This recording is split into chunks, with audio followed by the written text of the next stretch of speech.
Hi guys, இன்னைக்கு டக்குன்னு ஒரு தக்காளி சாதம் எப்படி செய்யுதுன்னு பார்க்கலாமா?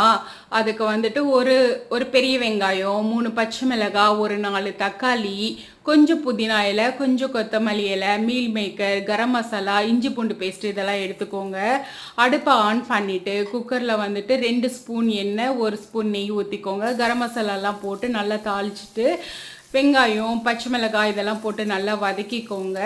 அது வதங்கின உடனே நம்ம இஞ்சி பூண்டு பேஸ்ட் ஒரு ஸ்பூன் போட்டு நல்லா வதக்கிட்டு கொத்தமல்லி புதினா இலையை லைட்டாக மிக்சியில் போட்டு அதையும் அடித்து அதுலேயும் போட்டுக்கோங்க. தக்காளியை போட்டு நல்லா வதக்கிட்டு மீல் மேக்கரையும் போட்டுட்டு அதில் வந்துட்டு கொஞ்சோண்டு உப்பு, மஞ்சத்தூள், ஒரு ஸ்பூன் மிளகாத்தூள் போட்டு நல்லா வதக்கிக்கோங்க.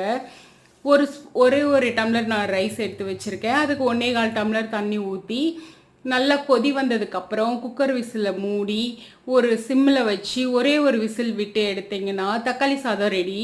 இது வந்துட்டு இதுக்கு சைடிஷாக தயிர் பச்சடி பண்ணியிருந்தேன் காலையில். என்னோடய பொண்ணுக்கு வந்து லஞ்ச் பாக்ஸ் ரெசிப்பியாக கொடுத்தேன். நீங்கள் இது மாதிரி செஞ்சு பார்த்துட்டு எப்படி இருக்குன்னு சொல்லுங்கள்.